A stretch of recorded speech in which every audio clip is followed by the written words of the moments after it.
Hello viewers. आज के video में मैं आपको बताऊंगा कि किस तरह से एक बॉल को सर्कल पे हम बाउंस करा सकते हैं, जैसे कि आप वीडियो पे देख पा रहे हैं। और हालांकि बाउंसिंग बॉल से रिलेटेड इससे पहले भी मैंने एक वीडियो बनाया हुआ है, जिसका लिंक मैं आई बटन में मैं दे दूंगा।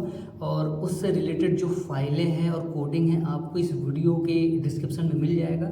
इस वीडियो में आप देख पा रहे हैं कि किस तरह से एक बॉल को मैंने रेक्टेंगल पे मैंने बाउंस कराया है। तो इसका ब्रीफ में डिटेल्स में अगर आपको जानना हो तो इस वीडियो को वॉच कर लीजिए।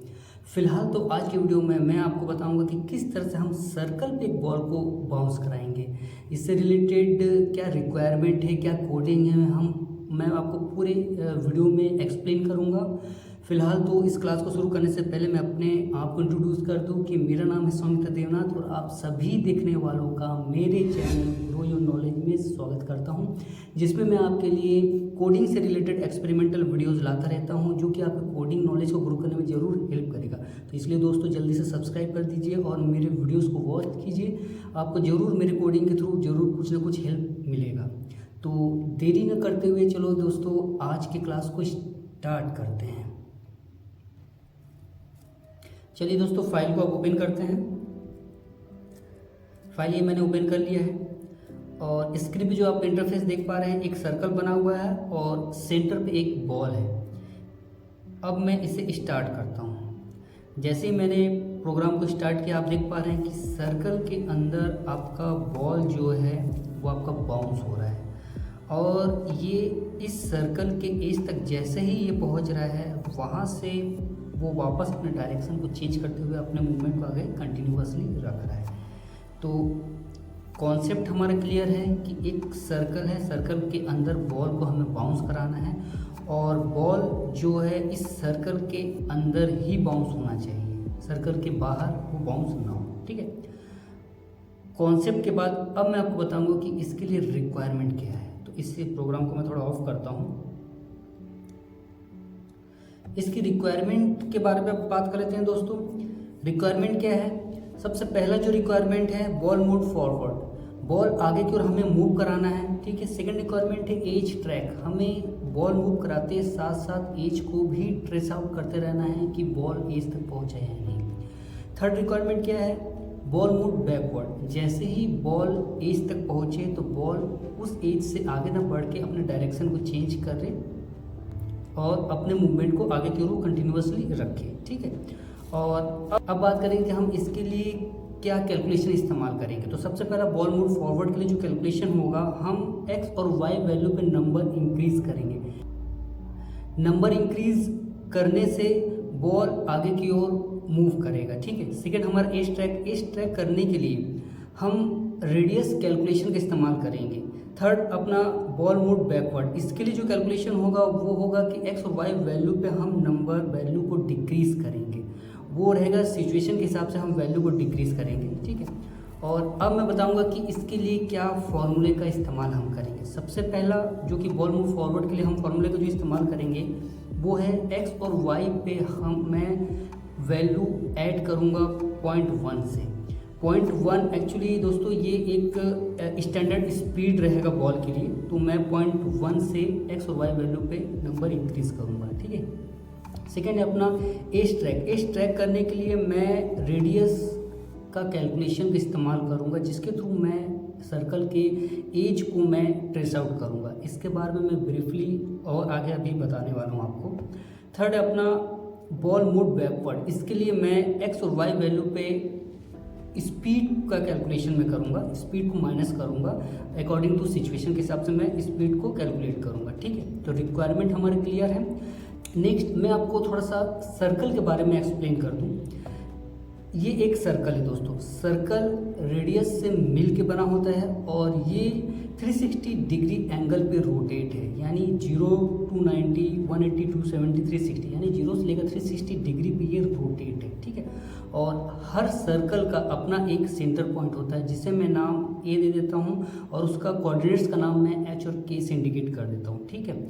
और ए से लेकर सर्कल के सर्कमफ्रेंस तक की दूरी का जो पॉइंट है उसे मैं नाम बी दे देता हूँ। बी का कैलकुलेशन हम एक्स और वाई के थ्रू करेंगे और ये बी पॉइंट जो है इस सर्कल का किसी भी एंगल पे हो सकता है। अभी तो फिलहाल ये 45 एंगल पर है, और ये चाहे तो हो सकता है आपका 135 एंगल पे भी हो सकता है, 225 पे भी हो सकता है, या फिर 315 एंगल पर भी हो सकता है। बी पॉइंट आपका सर्कल के किसी भी एंगल पे हो सकता है, लेकिन सभी एंगल पे आपका ए से लेकर बी तक का जो डिस्टेंस है वो आपका रेडियस होता है, जो कि हर एंगल पे इक्वल होगा। ठीक है, और इस रेडियस को निकालने के लिए एक कैलकुलेशन होता है दोस्तों।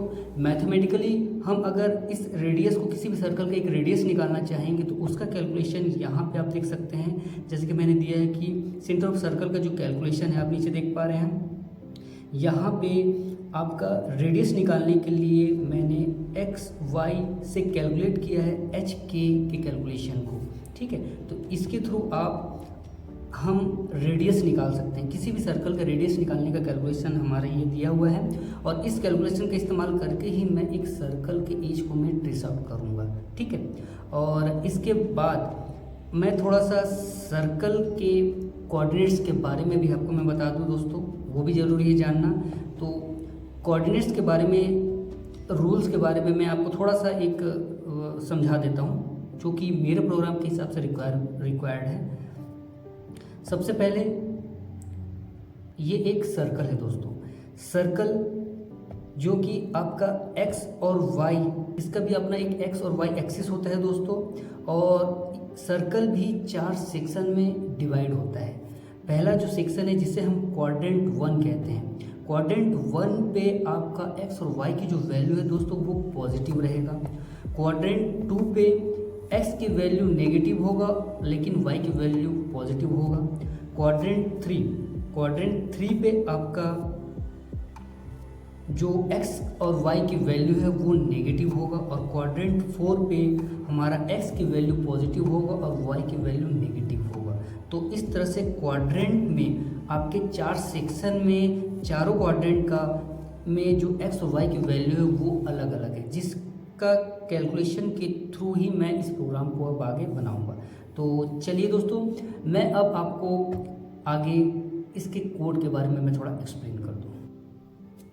चलिए दोस्तों, अब इस प्रोग्राम को बनाते हैं। ठीक है, मैं अब एक नए सीट पे आ गया। ठीक है, नए सीट पे आने के बाद मैं अब हेडिंग्स लिखूंगा। हेडिंग क्या है?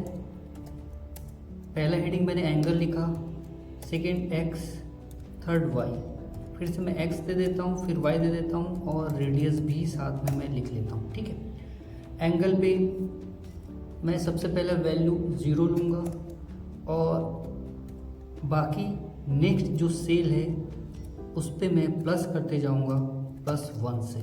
ठीक है, इसे मैं 65 रो तक इंक्रीज करूँगा इस वैल्यू को। ठीक है, ओके। और अब एक्स और वाई पे कैलकुलेशन मैं करूँगा। सबसे पहले एक्स पे जो कैलकुलेशन करूँगा मैं उसमें कॉस थीटा का इस्तेमाल करूँगा, sorry, is equal to cos. इसे मैं लिंक करूँगा ए कॉलम से, ब्रैकेट क्लोज, और इस पे मैं मल्टीप्लाई करूँगा रेडियस से, जो कि मेरा रहेगा F2। ठीक है, इसे मैं फ्रीज कर देता हूँ दोस्तों, और इसे इंटर करता हूँ। रेडियस मैं दे देता हूँ फिलहाल अभी 5 दे देता हूँ। ओके, और y का कैलकुलेशन मेरा जो रहेगा वो साइन रहेगा, साइन थीटा से रहेगा। कॉस और साइन थीटा का जो कैलकुलेशन जो मैं अभी लिख रहा हूँ, इससे रिलेटेड मैंने प्रीवियस के बहुत सारे वीडियोस में मैंने एक्सप्लेन किया है, उसमें आपको समझ में आ जाएगा कि x वैल्यू पे कॉस और y वैल्यू पे sin थीटा का क्यों इस्तेमाल हो रहा है। फिर भी मैं इस पर मैं आपको ब्रीफली समझाऊंगा। तो फिलहाल मैं y कॉलम पे मैं sin फार्मूला का इस्तेमाल करूँगा, जिसे मैं लिंक करूँगा A2 से, और इससे कैलकुलेट करूँगा रेडियस से, जिसे मैं फ्रीज कर दूँगा। ठीक है, और इस कैलकुलेशन को भी, एक्स और वाई कैलकुलेशन को भी मैं नीचे तक 65 रो तक कैलकुलेट कर लूँगा। ठीक है, ओके, यहाँ तक ठीक है। और अब जो एक्स और वाई पे जो मैंने कैलकुलेशन दिया है, इसका इस्तेमाल मैं कैसे करूँगा, अब आप देखिएगा कि मैं एक अब चार्ट इंसर्ट करूँगा। कौन सा चार्ट?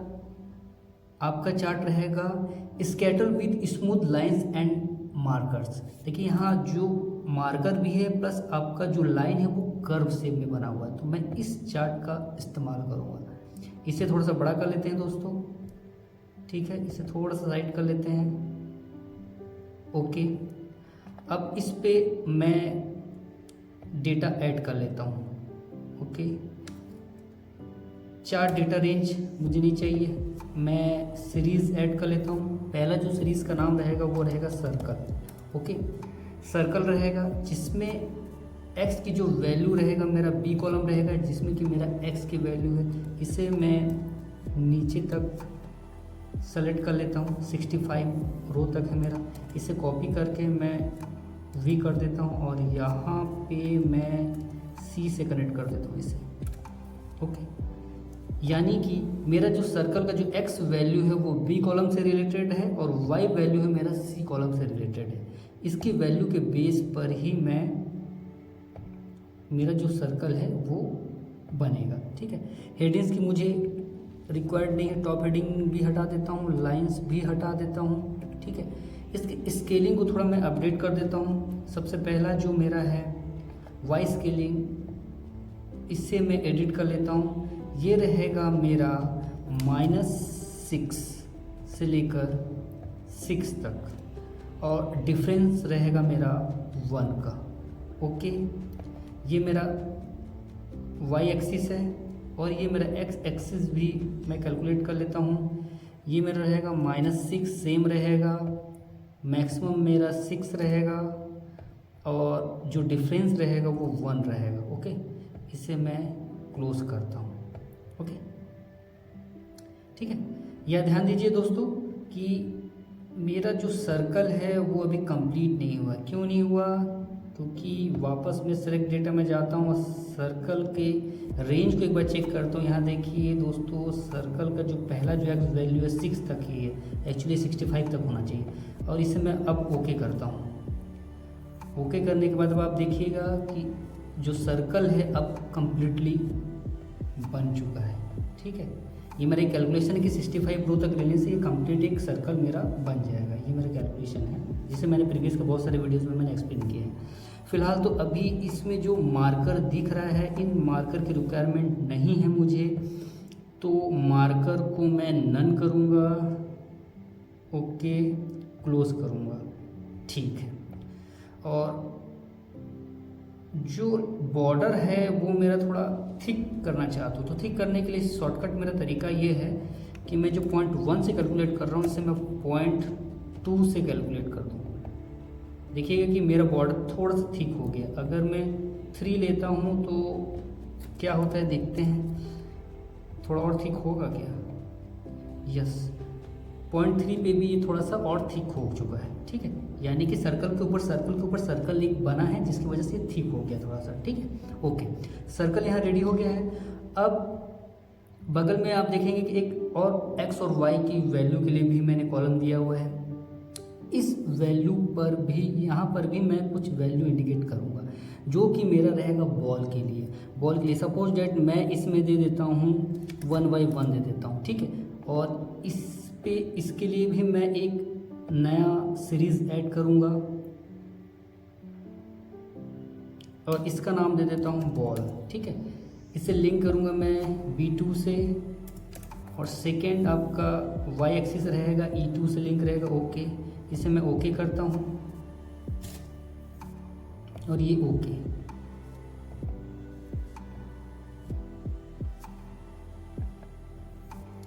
सॉरी, मार्कर को भी नहीं हटाना था, मार्कर हटने की वजह से ये विजिबल नहीं हो रहा है हमारा बॉल।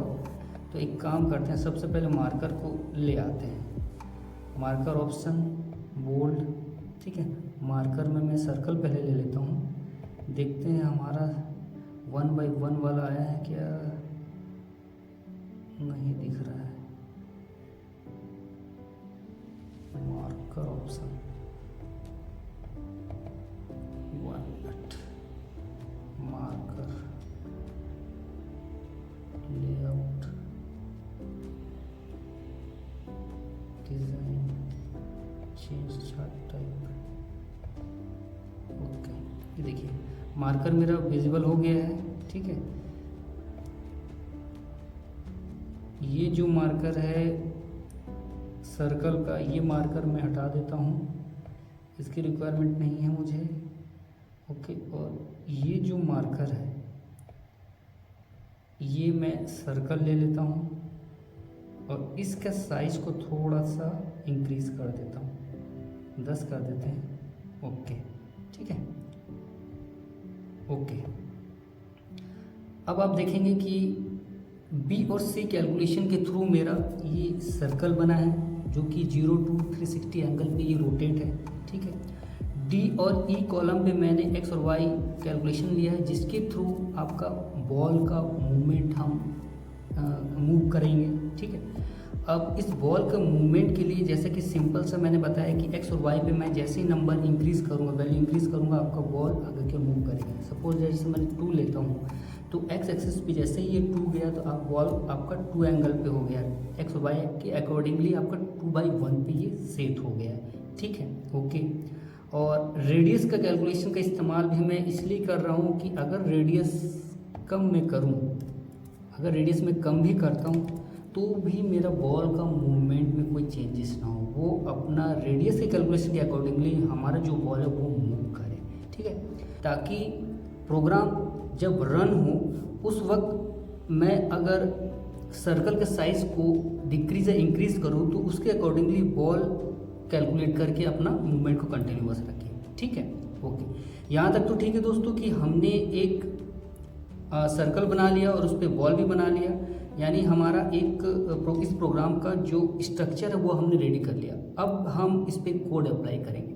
कोड अप्लाई करने के लिए इस सीट का मैं कोड पेज ओपन कर लेता हूँ, इसे थोड़ा सा साइड कर लेते हैं दोस्तों, ठीक है। अब मैं इस पर अब कोड लिखूँगा। जैसे कि सबको पता है कि सब रूटीन से स्टार्ट होता है, तो इस प्रोग्राम का नाम मैं एक दे देता हूँ, BB ऑन सर्कल।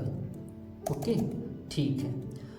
दोस्तों यहाँ पे इस प्रोग्राम को ऑन ऑफ करने के लिए मैं एक बटन का भी इस्तेमाल कर लेता हूँ। सबसे पहले मैं एक शेप को इसमें इंसर्ट कर लेता हूँ। शेप जैसा कि मेरा फेवरेट शेप फेस, इसे थोड़ा सा फॉर्मेटिंग कर लेते हैं, मज़ा नहीं आ रहा। ओके, थोड़ा सा फॉर्मेटिंग और कर लेते हैं, ठीक है। ओके, अब इस फेस पे, इस शेप पे मैं अपना प्रोग्राम को मैक्रो को असाइन करूँगा। तो उसके लिए सबसे पहले मुझे डिफाइन करना होगा एस एंड अंडरस्कोर एस से मतलब स्टार्ट एंड स्टॉप में ले लेता हूँ, एस बुलियन। ओके, ठीक है। इसके बाद इसे डिफाइन करना होगा, मतलब S and S is equal to not S and S do while जब चलेगा is equal to true do while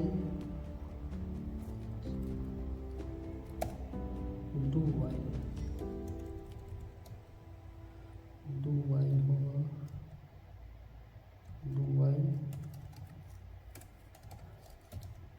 do while, ठीक है। ओके, ये मैंने बटन के लिए ऑन ऑफ कर, बटन का इस्तेमाल मैं करूँगा ऑन ऑफ के रूप में, जिसके लिए मैंने ये कोड मैंने लिख लिया है ना। इसका एक्सप्लेनेशन मैंने प्रीवियस वीडियोस में काफ़ी दे दिया है, ठीक है। तो अब आगे बढ़ते हैं।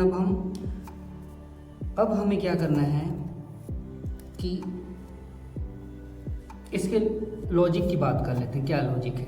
सबसे पहले तो हमारा जो बॉल है, बॉल मूव होना चाहिए, यानी कि डी और ई जो कि एक्स एंड वाई वैल्यू के लिए है, इस पे नंबर इंक्रीज़ हो। यानी नंबर इंक्रीज़ कैसे होगा? यहाँ पे मुझे X speed is equal to 2 और Y speed is equal to 0.1। Okay, मैंने एक्स स्पीड की वैल्यू 0.112 दिया है और वाई स्पीड की वैल्यू 0.1 दिया। दोनों ही वैल्यू मैंने सेम नहीं लिया है। क्यों ऐसा किया मैंने, मैं आपको एक्सप्लेन करूँगा। ठीक है, अभी तो फिलहाल एक्स और वाई स्पीड को मैंने एक्सप्लेन कर दिया है ना। वेरिएबल मैंने ले लिया एक्स स्पीड वाई स्पीड। अब आगे हम क्या करेंगे, इस एक्स स्पीड और वाई स्पीड का इस्तेमाल हम करेंगे एक्स की वैल्यू इंक्रीज करने के लिए, is equal to X plus X speed, okay, और y is equal to Y plus Y speed. ठीक है, यहाँ पे मैं क्या कर रहा हूँ कि x वैल्यू पे मैं x की ही वैल्यू को मैं ऐड कर रहा हूँ, किसके साथ, x स्पीड के साथ। यानी x स्पीड की जो वैल्यू है 0.1112 है, वो ऐड होगा x की वैल्यू पे, और x की वैल्यू बार बार ये प्लस होता जाएगा x स्पीड के साथ, ये बार बार रोटेट होकर ये प्लस होता जाएगा। ठीक है, x और y की वैल्यू यहाँ तक ठीक है। अब आगे हम क्या करेंगे, इस पे अब हम x और y वैल्यू के थ्रू हम रेडियस को निकालेंगे। रेडियस कैसे निकालेंगे, रेडियस निकालने के लिए हमें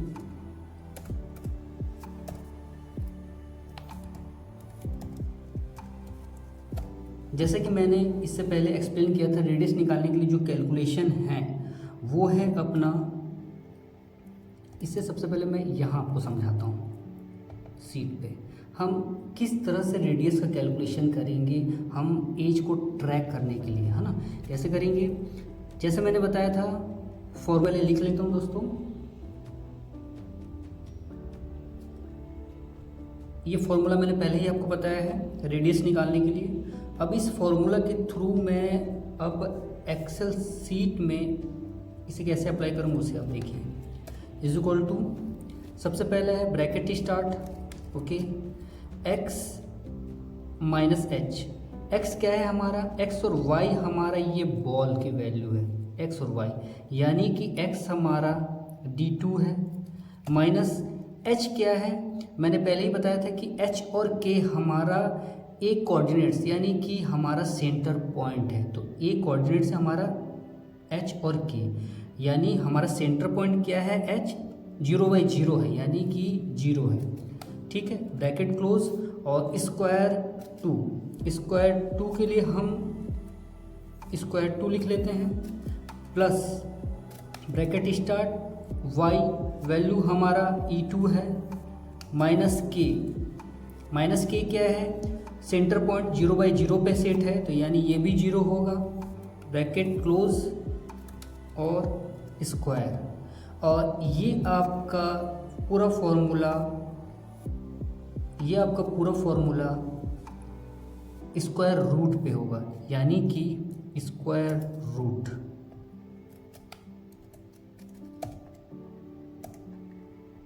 ये है आपका r इज इक्वल टू 3, ये आपका रेडियस है। ठीक है दोस्तों, ये आपका रेडियस है। इसे थोड़ा बड़ा कर देता हूँ, ये हमारा रेडियस है। कैलकुलेशन फिर से एक बार देख लेता हूँ दोस्तों। ठीक है, ये कैलकुलेशन क्या निकला दोस्तों, इससे भी मैं एक्सप्लेन कर देता हूँ। हमारा सबसे पहला जो सेंटर पॉइंट है एच और के, यहाँ पे मैं सेंटर पॉइंट पहले मैं लिखता हूँ। ठीक है, ये हमारा सेंटर पॉइंट हो गया, और दूसरा हमारा एक्स और वाई की वैल्यू मैं यहाँ पे लिखता हूँ, यानी कि 2.1। यहाँ ध्यान दीजिए दोस्तों कि यहाँ पे मेरा जो सेंटर पॉइंट है वो 0/0 जो कि एच और के है। ठीक है, और जो हमारा एक्स और वाई की वैल्यू है वो हमारा सेकेंड डॉट है, यहाँ पे देखिएगा, जो कि सेट है 2/1 पे। ठीक है, 2/1 पे है, तो इसके अकॉर्डिंगली मेरा जो रेडियस आ रहा है वो 0 आ रहा है। लेकिन यहाँ थोड़ा कुछ मिस्टेक है। क्या मिस्टेक है, एक बार चेक कर लेते हैं दोस्तों। यहाँ मिस्टेक ये है कि स्क्वायर ये होगा यहाँ पे और ये होगा यहाँ पे। फिर से एक बार चेक कर लेता हूँ, स्क्वायर d2e2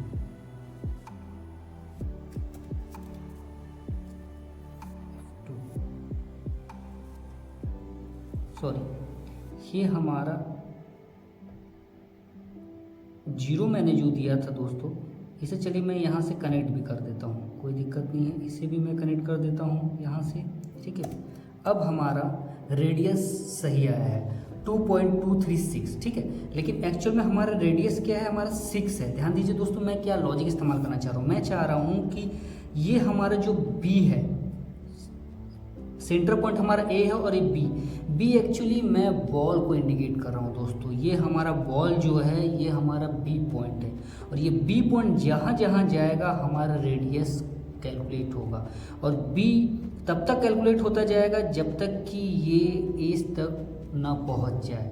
जैसे कि अगर मैं एक्स और वाई की वैल्यू, हमारा जो बॉल का पोजीशन है, हमारा बी पॉइंट है, इसकी वैल्यू को अगर मैं वाई एक्सिस पे इंक्रीज करता हूँ 5, तो ध्यान दीजिए कि उसके अकॉर्डिंगली मेरा जो रेडियस है अभी भी 6 से बिलो है, 5.385। अगर मैं इसे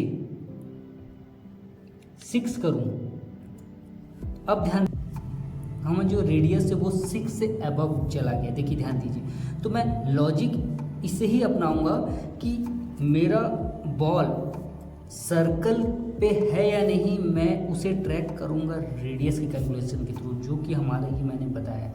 इस रेडियस के कैलकुलेशन के थ्रू मैं बॉल को ट्रेस आउट करता रहूँगा, ठीक है। जैसे ही ये 6 तक रहेगा, ये जैसे ये 6 से ऊपर जाएगा, ये वापस वहाँ से अपने डायरेक्शन को चेंज करेगा। तो कैलकुलेशन मेरा ये रहेगा, ठीक है। तो अब मैं इसी फॉर्मूला को यहाँ पे कैसे लिखूंगा, इसे ध्यान दीजिए मैं कैसे लिखूंगा। यहाँ पे हम रेडियस में क्या लिखेंगे, सिंपल सा, सबसे पहले मैंने क्या किया था, x, यहाँ पे ध्यान दीजिए x है ना, तो ये मेरा x और y है, तो x कोऑर्डिनेट्स यानी कि हमारा x माइनस हमारा कोऑर्डिनेट्स क्या था h यानी 0/0, तो मैं इसे 0 ले लेता हूँ, ब्रैकेट ले लेता हूँ, ठीक है। ये स्क्वायर होना चाहिए, स्क्वायर होना चाहिए, तो स्क्वायर होने के लिए मैं इसे ही मल्टीप्लाई कर देता हूँ इससे, ठीक है। सेम उसी तरह से प्लस क्या होगा हमारा y -0 होगा, ब्रैकेट क्लोज, इसका भी होल स्क्वायर होना चाहिए, इसका भी होल स्क्वायर होने के लिए इस पर मैं मल्टीप्लाई करता हूँ इसी से, ठीक है। और ये पूरा फॉर्मूला हमारा स्क्वायर रूट में होना चाहिए। तो हमारा बीबी के अकॉर्डिंगली स्क्वायर रूट हमारा आता है स्क्वायर से दोस्तों, ठीक है। इससे हमारा स्क्वायर रूट आता है। तो ये हमारा पूरा फॉर्मूला बन गया है रेडियस निकालने के लिए, ठीक है। ये रेडियस हम इस तरह से हम निकालेंगे। इसे मैं एक बार और चेक कर लेता हूँ, एक्स की वैल्यू ये है, ठीक है, कोऑर्डिनेट्स सही है, ठीक है। ये हमारा रेडियस निकल गया, ठीक है। अब इस रेडियस का इस्तेमाल कैसे करेंगे दोस्तों, यहाँ देखिए, इफ रेडियस लेस देन, हमारा जो रेडियस है वो स्टोर हो रहा है F2 सेल पे, है ना, तो हम F2 सेल से कंपैरिजन करेंगे, F2 देन क्या होना चाहिए, अगर रेडियस का जो हमारे कैलकुलेशन है वो एक्चुअल रेडियस से अगर कम है तो वो x और y वैल्यू पे वैल्यू इंक्रीज करता जाए, ठीक है। यानी हमारा x क्या है, d2 ले लेते हैं, d2 is equal to x की वैल्यू आएगा, ओके, और e2 पे y की वैल्यू हम स्टोर करते जाएंगे, ठीक है। यहाँ पे थोड़ा सुधारना होगा दोस्तों, ये एक्चुअली 2 और 6 होना चाहिए, यहाँ पे 2 और 6 करूँगा और इसे मैं डिलीट कर देता हूँ। हम सिर्फ बॉल को ही रहने देते हैं, बॉल को रहने देते हैं, इसे 1 कर देते हैं अभी फ़िलहाल, ठीक है, ओके। वापस आते हैं, ठीक है।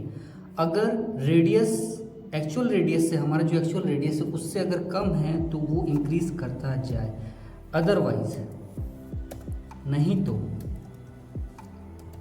एल्स, नहीं तो क्या होगा, नहीं तो इफ x अगर बड़ा है y से, then x speed is equal to x speed into -1। यहाँ पे अब मैं दोस्तों क्वाड्रेंट रूल का इस्तेमाल करूँगा। क्वाड्रेंट रूल क्या है, अगर 6 से अबव हो रहा है, अगर 6 से वो अबव हुआ, जैसे ही वो अबव हुआ तो वो आगे ना बढ़ के अपने डायरेक्शन को चेंज करेगा। डायरेक्शन कैसे चेंज होगा कि x या फिर y वैल्यू पे हम वैल्यू को डिक्रीज करें तो बॉल आगे क्यों ना मूव करके वो बैकवर्ड मूव करे, ठीक है। तो उसके लिए यहाँ पे मैं ट्रेस आउट करूँगा कि अगर x की वैल्यू अगर ज़्यादा है तो वो x स्पीड की जो वैल्यू है वो अगर पॉजिटिव है तो नेगेटिव में चेंज कर दे, अगर नेगेटिव है तो वो पॉजिटिव में चेंज कर दे, जिसके थ्रू वो रिवर्स वो बॉल मूव करेगा। उसी तरह से सेम यहाँ पे अगर x की वैल्यू कम है y से तो यहाँ पे हम y की वैल्यू का जो साइन है, जो वैल्यू की साइन है वो हम चेंज करेंगे, ठीक है। लेकिन x और y की वैल्यू यहाँ पे मैंने जैसे पहले बताया था कि सभी क्वाड्रेंट यानी टोटल 4 क्वाड्रेंट हैं जिसमें हर क्वाड्रेंट में x और y की वैल्यू डिफरेंट होता है। इसके लिए हमें ABS फॉर्मूले का इस्तेमाल करना होगा ताकि अगर वैल्यू माइनस में हो तो वो हमें पॉजिटिव में ही कैलकुलेट करे। ABS का फॉर्मूला का इस्तेमाल हम इसलिए करते हैं ताकि अगर वैल्यू माइनस में हो तो हमें वो पॉजिटिव में दे, यानी वैल्यू वो पॉजिटिव, अगर माइनस में हो तो वो पॉजिटिव दे, अगर पॉजिटिव में हो तो भी वो पॉजिटिव दे। ABS का फॉर्मूले का इस्तेमाल पॉजिटिव साइन के लिए किया जाता है, इसीलिए मैं इसे मैं ABS से कैलकुलेट करूँगा ताकि वैल्यू अगर नेगेटिव भी हो तो भी मैं पॉजिटिव करके उसे मैं x और y को मैं कैलकुलेट कर सकूं, ठीक है। अगर x की वैल्यू ग्रेटर देन y है तो वो x की वैल्यू का साइन चेंज कर देगा, अगर वो लेस देन है तो वो y की वैल्यू का साइन चेंज करेगा, ठीक है। अब मैं इस फॉर्मूले को रन करके देखता हूँ। रन करने से पहले मुझे यहाँ पे डू इवेंट्स का इस्तेमाल करना होगा, ओके। एक बार मैं चेक कर लेता हूँ यहाँ पे सब कुछ सही है। चलिए अप्लाई करके देखते हैं पहले। Assign macro BB feed 2, okay, ठीक है। अब इसे मैं रन करके देखता हूँ।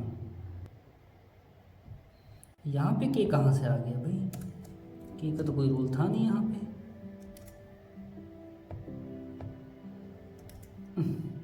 इसे ऑफ करो, इसे ऑन करो, ठीक है। अब चेक करते हैं, बॉल मूव कर रहा है, ठीक है। एज में जैसे ही आया वो एज से बाहर ना जाके वहाँ से वो रिवर्स वापस वो बैकवर्ड मूव किया, ठीक है। चेक करते हैं कितना सही है ये, ठीक है, ठीक है। रेडियस को थोड़ा सा कम कर देते हैं दोस्तों, टाइम लग रहा है, ठीक है। रेडियस को कम करने से भी वो बॉल उस चीज़ को कैलकुलेट कर रहा है कि रेडियस कितना है, ठीक है। थोड़ा और कम करता हूँ, ओके, ठीक है,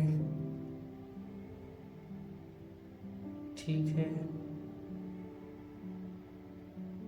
नहीं, यहाँ पे थोड़ा सा जंप कर रहा है, ये देखो यहाँ से यहाँ तक जंप कर जा रहा है। जंप करने का रीज़न क्या है मैं आपको समझा रहा हूँ दोस्तों। यहाँ पे एक्चुअली हो क्या रहा है कि अगर वैल्यू कम है तो वो D और E सेल पे वैल्यू को शिफ्ट करेगा, प्लेस करेगा और उसके थ्रू बॉल आगे की ओर मूव करेगा, ठीक है।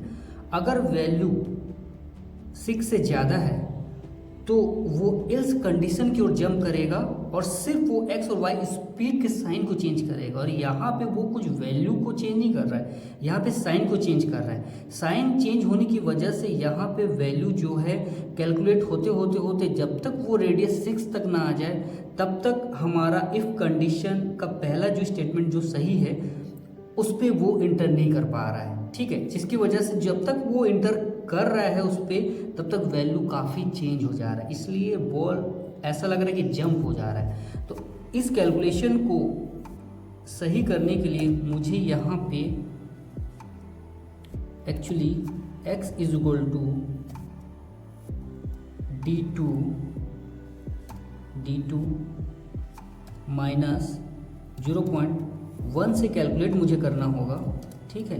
और y is equal to E2, ठीक है, y is equal to E2, ये कैलकुलेशन मुझे यहाँ पे देना होगा, ताकि ये अगर एल्स कंडीशन से बाहर आए, बाहर आने के बाद वो x पे D2 की जो वैल्यू वही प्लेस करे, यानी कि बॉल वहीं से स्टार्ट हो, वो जंप ना हो, वहीं से वो कैलकुलेट होके आगे की ओर अपना कैलकुलेशन कंटिन्यूअस रखे। तो इसे अब एक बार करके देख लेते हैं।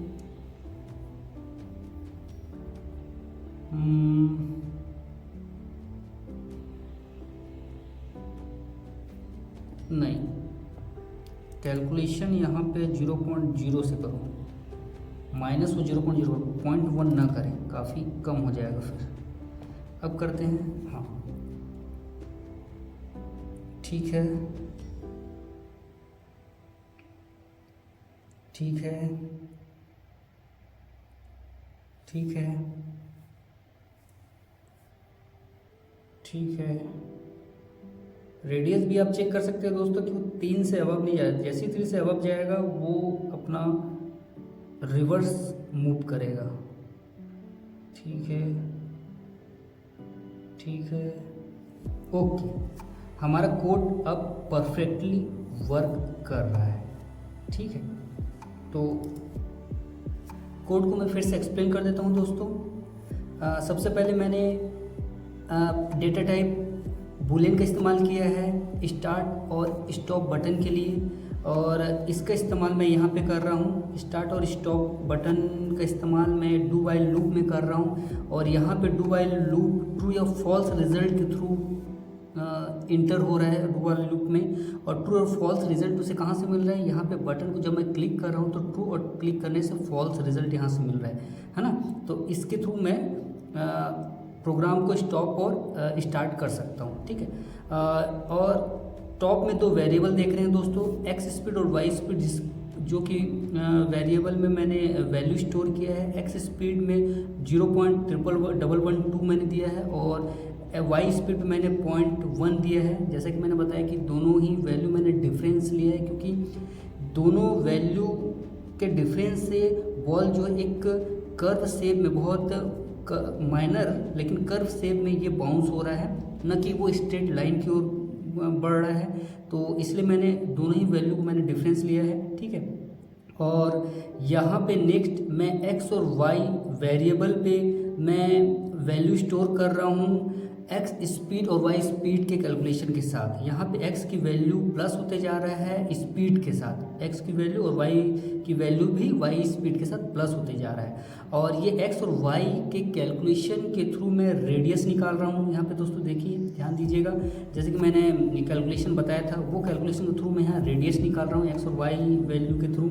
और इस रेडियस का कैलकुलेशन मैं F2 से, जो कि मेरा रेडियस, एक्चुअल में रेडियस इस सर्कल का क्या है उससे मैं कैलकुलेट कर रहा हूँ कि अगर रेडियस आपका, हमारा रेडियस जो कैलकुलेट हुआ है वो रेडियस अगर कम है, अगर F2 सेल्स के रेडियस से कम है, तो वो वैल्यू इंटर करता जाए D और E2 सेल पे, वैल्यू वो इंटर करता जाए। अदरवाइज नहीं तो वो एक्स और वाई स्पीड के साइन को वो चेंज करे, ताकि वो आगे जब वो कैलकुलेट हो तो वो प्लस या माइनस में वो कन्वर्ट हो जाए, है ना। अगर वो वैल्यू प्लस में है, एक्स स्पीड की वैल्यू प्लस में तो माइनस में हो जाए, अगर वाई की वैल्यू अगर प्लस में है तो वो माइनस में हो जाए।